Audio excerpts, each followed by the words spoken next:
ថ្ងៃនេះជួបគ្នាជាមួយនឹងការធ្វើលំហាត់ម្ដងទៀតដោយសារយើងខានជួបគ្នាជាមួយនឹងការធ្វើលំហាត់អស់រយៈពេល1ឆ្នាំហើយអញ្ចឹងសូមត្រឡប់មកវិញចាហើយចំពោះការថតវីដេអូនេះគឺកាន់ដោយដៃបងប្អូនកាន់មកជារៀងនេះគឺសរសេរអញ្ចឹងគឺរៀងពិបាកតិចហើយសង្ឃឹមថាបងប្អូនអធិស្ឋានចំពោះវីដេអូមួយនេះផងចាអញ្ចឹងខ្ញុំមានលំហាត់មួយនៅក្នុងមេរៀនចំនួនចាលំហាត់ទី1នេះគឺចូលអានចំនួនរួចសរសេរពាក្យនៃចំនួនខាងក្រោមតាមខ្ទង់និងតាមថ្នាក់ចាអញ្ចឹងកូនខ្លះចេះអានចំនួននេះក្រំឃើញអ្នកខ្លះវិញអត់ទាន់ចេះអានទេចាអញ្ចឹងចំពោះអ្នកដែលអត់ទាន់ចេះអានគឺដំបូងយើងត្រូវរាប់តាមខ្ទង់សិនមកនេះរាយ10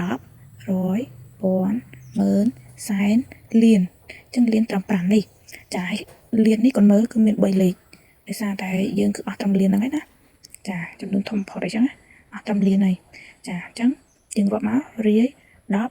ញ្ចឹងគឺ125លាន125លាន243,102ចាអញ្ចឹងនឹងគឺអានតាមខ្ទង់ចាទូទៅគឺអានតាមខ្ទង់យើងអានធម្មតាចឹងរហូតចាឥឡូវយើងសរសេរចេះសមក100មក1យក1រយក100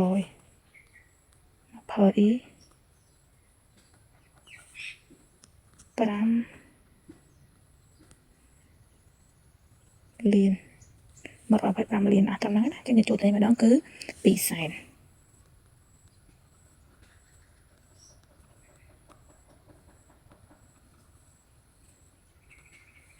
240,000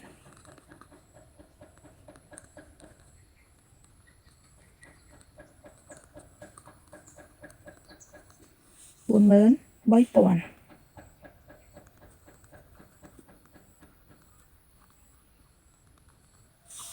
3,100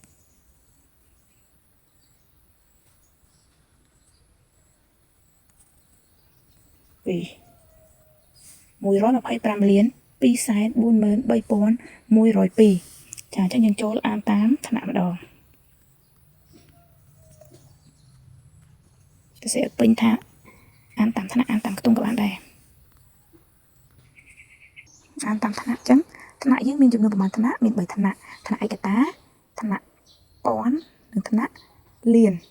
ចាអញ្ចឹងពេលយើងអានគឺយើងអានដូចខ្ទង់អានតាមខ្ទង់ដែរដូចមិនគឺយើងអានពីលេខធំទៅចាអញ្ចឹង3លេខនេះគឺវានៅថ្នាក់អីគេថ្នាក់លានចាអញ្ចឹងយើងអានមក125លាន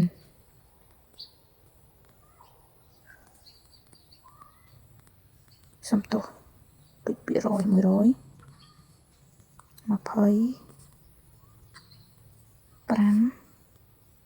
20លានចាថ្នាក់លានឥឡូវយើងចូលថ្នាក់ពាន់ម្ដងនេះ3ខ្ទង់នេះ243,000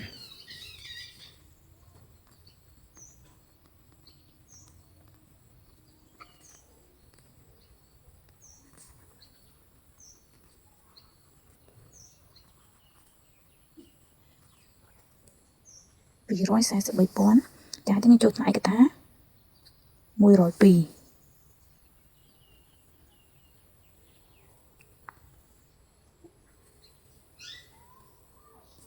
ភ្លេចខានលំហាត់ខកូនសាក់អានតាមខ្ទង់និងអានតាមថ្នាក់ហើយបង្ហាញអ្នកគ្រូផងអរគុណសម្រាប់ការទស្សនាវីដេអូជម្រាបលា